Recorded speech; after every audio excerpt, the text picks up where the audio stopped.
I gotta hear Abu's song at the beginning, man. You know I love that Arab that stuff.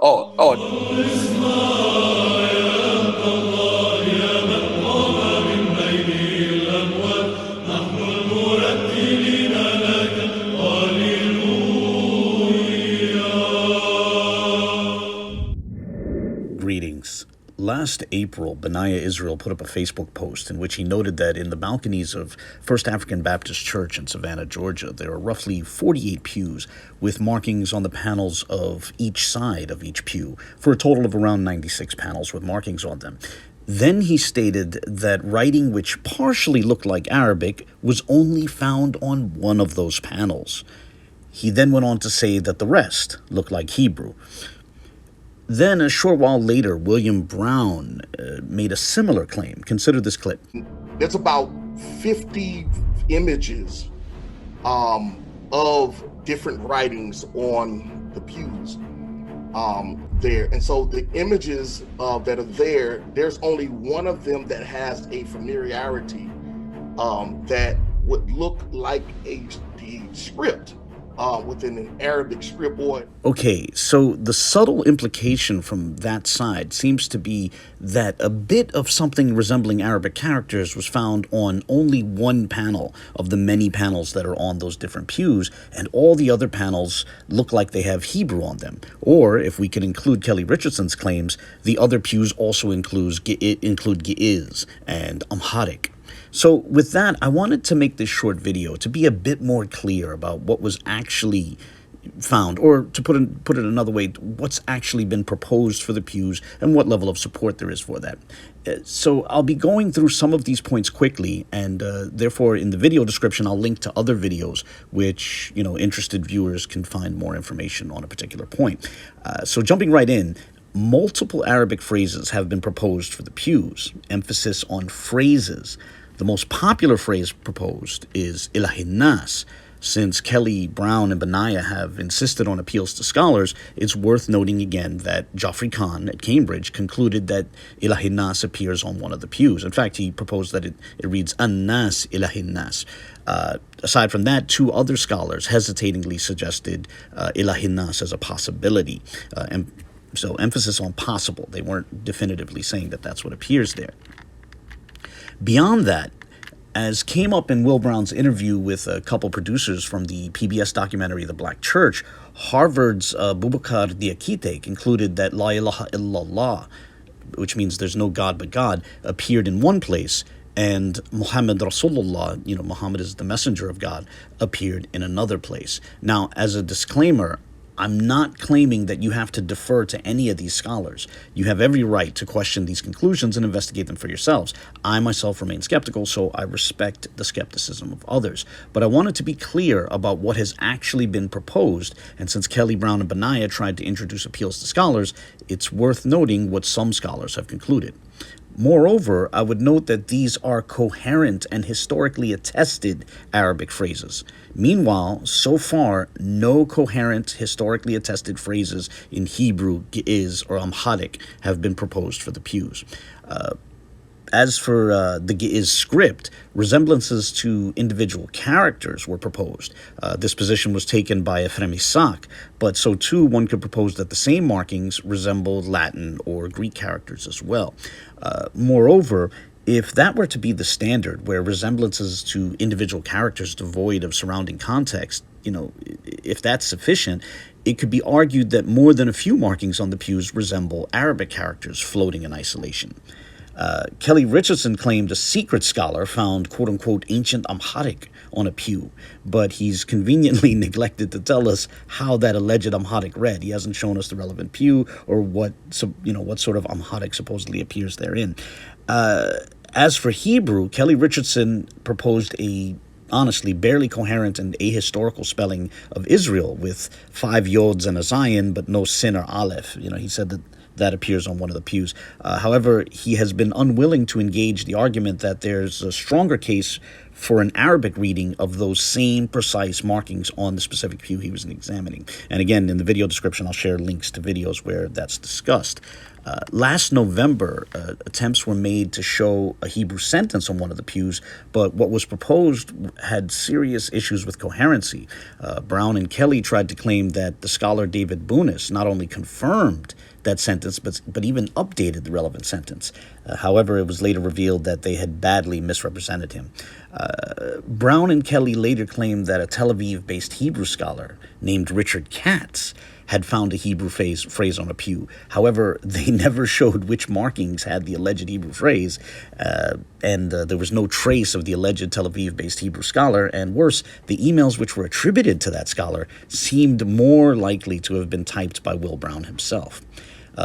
Later on, they attributed those emails to a man in another continent who is not a Hebrew scholar.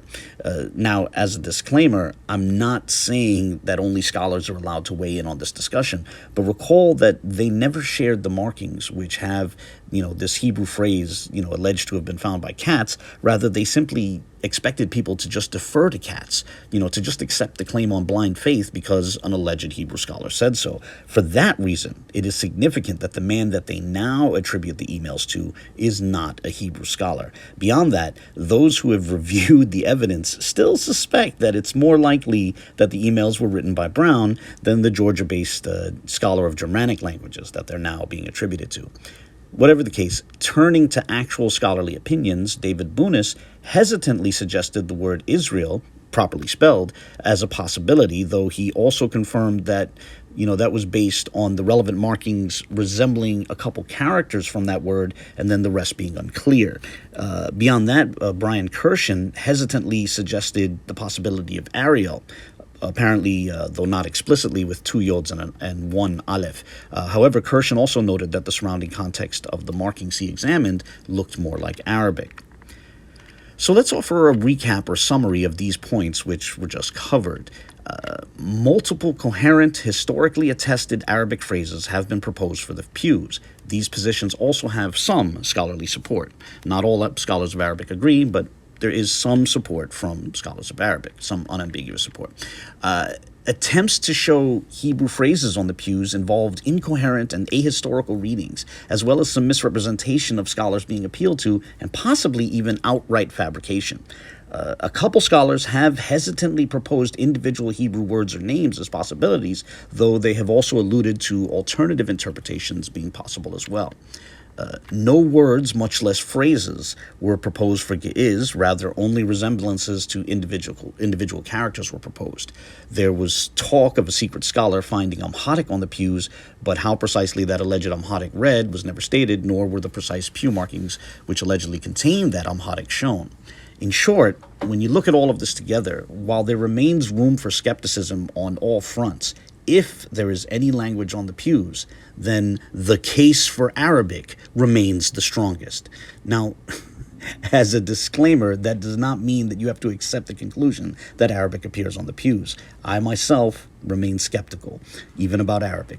But if we're going to be honest, then as it stands at present, if there's any language on the pews, Arabic currently continues to have the strongest case. But, that's not to say impressions can't change if more information comes out. And that brings us to another point. Only a small fraction of the pews have been publicly examined. Emphasis on publicly.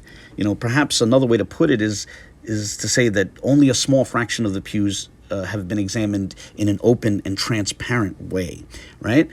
For that reason, there's a bit of irony in Will Brown and Benayah Israel alluding to the larger collection of the pews. Only a small number of pews are publicly available. The overwhelming majority have not, they're not publicly visible at present, and thus, they've yet to be examined in an open and transparent way. While yes, the case for a language other than Arabic might become stronger if more was made public and publicly examined, so too the case for Arabic itself might become stronger upon examination of the other pews. If we're just speculating about what could be found on the pews which haven't been seen, then that could go either way. And that's really what it is. We can only speculate at this time, but the only way to be certain would be to make the full collection of panels available for public viewing. And this point was discussed a bit when I appeared on Orthodox Moor show last February. So I'd like to play a bit of what was said there and intersperse it with some relevant clips. Yeah, so you would agree that we would need to examine every panel and every pew to be able to give a proper understanding as to what each panel says, and we shouldn't extrapolate what's on one panel to another panel, etc. Yes, absolutely. Okay. Absolutely. And it's interesting, and I'm not intending to say this disrespectfully. Kelly Richardson on multiple occasions has said that he has pictures of all the pews. I got plenty of pictures of the pews. I got not just the pews, I got actual videos and screen prints of all the pews. And it's my understanding that when people go on that tour, they kind of get to see a few and then they're taken downstairs. He had a little bit more akin to carte blanche. And so he's said that he has pictures of all the pews. What I would say is, if he's listening to this, I would ask him to put those pictures out, release them. And I believe he's alluded to the fact that specifically I am not worthy to see these images, but it's not just about me. It would be, for the public. Make it available to the public so multiple people could, examine them and discuss them. That's what I would ask him to do. Abu made a great point. So if Pastor Kelly has pictures of all the pews or whatnot, and all the panels or whatnot, there is a great service that can be done for those that are concerned about preserving any Hebrew legacy that's part of the oral tradition of the church or whatnot, in the sense to where, just like Abu has gone to multiple people that speak Arabic and has investigated the case for Arabic on the pews, you can still investigate the case for Hebrew on the pews for posterity's sake. Mm-hmm. Not just for proving is there Hebrew on the pews or whatnot, but if you're concerned about keeping the oral tradition alive and not having it get drowned out, etc., then that's the best way you do it. You prove it. Also, if let's say all the pictures, if all the pews were public and available online, you'd get a larger number of eyeballs looking at them and proposing readings, and the discussion would advance faster if a larger number of people were discussing it. Yeah, and you'd be surprised who would get curious. I mean, look at people like when Geoffrey Kahn, he saw he was like, oh, what's going on? When did this happen? Who wrote this? He got instantly curious. Instantly curious. Like the other person, Danny, whatever his name was, I forgot his name. But he was like, yeah, I'm not certain, but let me show this to the rest of my colleagues and see what they think. Mm-hmm. Scholars like to answer questions. They don't run from that's their job, is to answer the hard questions. And even separate from scholars, there was a period where certain people were saying, all right, the discussion is done, no more talk, that's it, it's finished. Mm-hmm. And then when Bryan had me on his show and it sort of generated new excitement in the subject, that's what brought Benayah into it to propose a reading for the pews. Mm-hmm. And as I've said before, whatever one thinks of his precise interpretations or conclusions, he has to be given credit for sort of changing the nature of the debate, right? Because he ushered in a sort of a paradigm shift, Big by proposing a reading. He's someone who I know would appreciate having access to all the different pictures of pews, etc., whatnot. Yeah, he said so on your show. I remember when you had that discussion with him. He said that to date, no one has, put forth and cataloged, each of the pews. So I don't know a single person that has looked at every single pew. I if you guys know, let me know. But I don't know one person that's going through that entire church and catalog every single pew, right? Not only catalog it, put a reference number for each pew, right? For each pew that you review, have a reference number. Like, this is pew number 1, or this is pew number 1. This is pew 45. This is pew 62. So right? It would be helpful to have that, to have the pictures of all the pews, mm-hmm. and let people then, a sort of natural process of cataloging would happen as people would discuss it. They would start referring to different pews in specific ways and Yeah, sort of de facto cataloging would happen. exactly. I was thinking that too, like row 1, pew 2, side, Yeah. left side, right side, like because Like even, it's like a papyrus or a tablet. You know what it is. yeah, yeah. Now, since then, Kelly and others around him have claimed that secret scholars have examined more of the markings in private and found Hebrew and Amharic, but no Arabic. In light of the misrepresentation of Bunis and then the subsequent Katz fiasco, they should understand if others are unwilling to just take their word for it.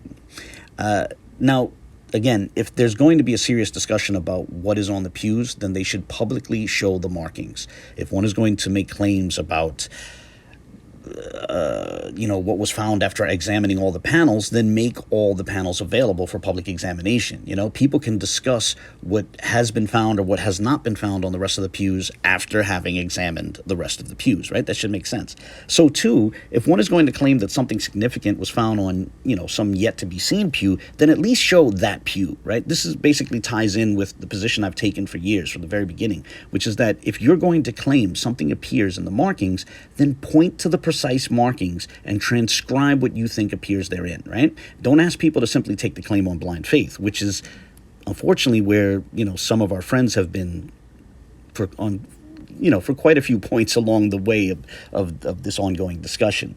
Now, honestly, we have to wonder about people putting themselves in the role of gatekeeper, claiming to have images of all the pews, yet not sharing those images for public examination, but rather making tantalizing assertions about what was found during private examinations of unseen pews.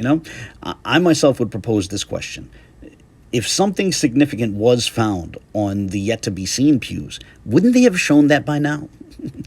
Whatever the case, as always, I look forward to the comments of others. I'm always interested in what others have to say on these issues. God bless.